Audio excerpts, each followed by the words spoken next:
And as we're going to start this morning, we have Bishop William Phillips. Bishop William Phillips is part of the Fountain of Youth Ministries. He is also the SRO chaplain at our community. He's an RCS parent, and he's a Dillard Academy supporter. We're so happy you're here to speak with us today.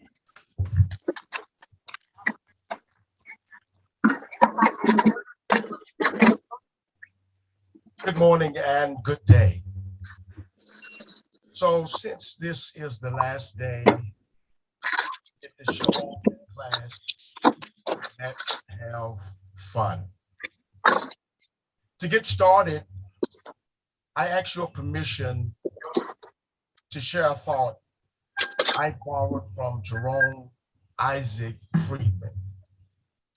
He said, the education of my brother and myself was of significant importance to my parents. And in addition to their muscular encouragement, also they were prepared and beyond qualified to make any sacrifice to further our intellectual development. By this, I mean to say that there would have been no way of getting this far without the offerings of warmth and encouragement that tumbled downward from your parents. And so at this time, I think it is appropriate for us to release the confetti by giving your parents and your guardians a round of applause.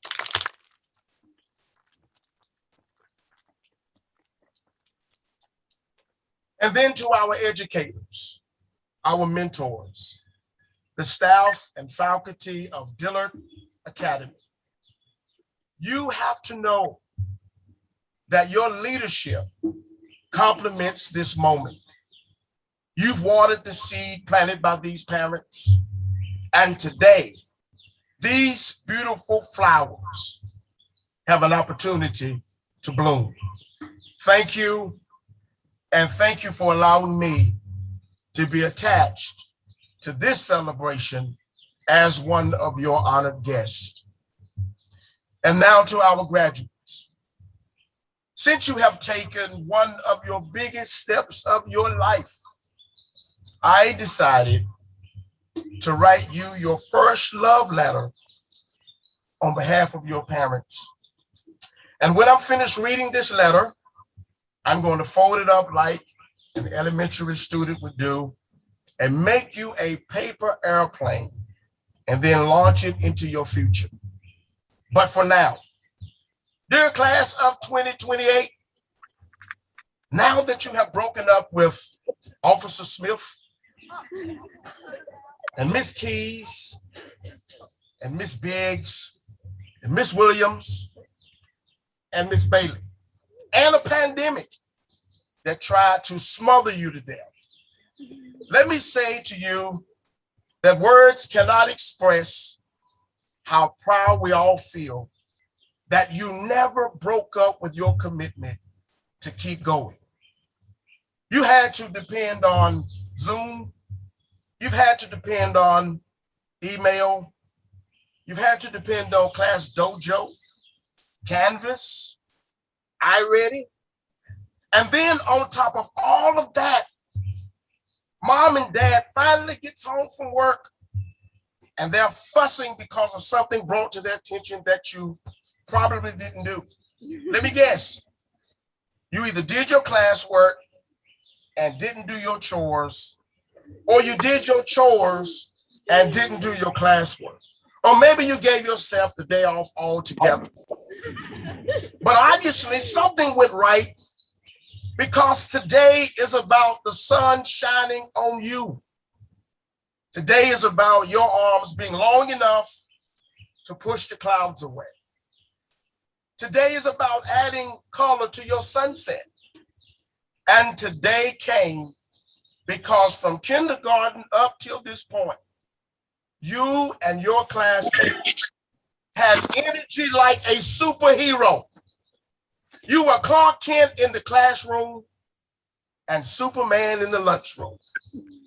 You were David Banner in Quiet Time and the Incredible Hulk on the playground. You were little Ninja Turtles on the bus. And by the time the bus driver pulled that stop arm out at your house, you would have thought you've been in Sunday school all day. And I'm okay with that because you are little angels. Did we have doubtful moments when the test was hard? Of course we did. Did we have debatable moments when we tried to get you to sit up straight in your chair? Of course we did. Did we have questionable moments when your teacher yelled across the room, "Who is that talking?" Of course we did. And let's not forget all those mornings we had to drag you out of bed by your little feet. Or those mornings you had an attitude because you preferred McDonald's over Rice Krispies. Or what about those mornings you faked a sick because 5 minutes after leaving home for school, that quick you got homesick? It's been one challenge after another. The mask, the sanitizer, the gloves, the eye goggles, social distancing. But here's what you've proved. You have proved that you are smart and that you can do anything you set your mind to do and that nothing can stop you and that you can be whatever you want to be in life. And you have proved academically that you are ready for middle school. You have reached a milestone. And we are so proud of you that you never broke up with your commitment to keep going. And now it's time for serious talk. While we understand that you're growing up, and while we understand that you will meet new friends, and while we understand that you will take on new challenges, here is what we want you to put in your book bags as you transition to the 6th grade. And it's a reminder we need you to memorize. This is not a time to play in traffic because you are just crossing the street. Finally, I've made this paper airplane for you guys, and the flight number is 915 Asheville Road. And just in case you boarded the wrong plane, no worries. I made a second airplane.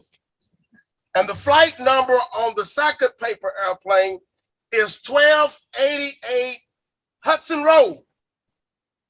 And now that I've boarded all of you guys up, we get ready to send you off.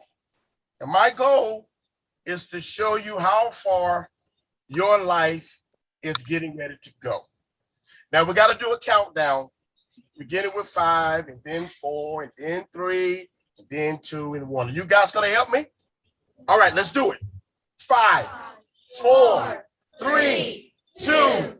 All right, let me attempt to send you off. All right, wait a minute.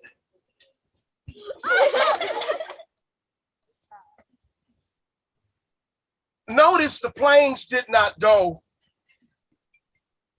as far as we would have liked. You know why? Because sometimes things don't go right. And when things don't go right, what do? We just make adjustments. So I brought 3 balloons. What I'm going to do, since the airplanes didn't go far, I'm getting ready to release you into your future. I want to say to all of you graduates, congratulations, and there goes your future.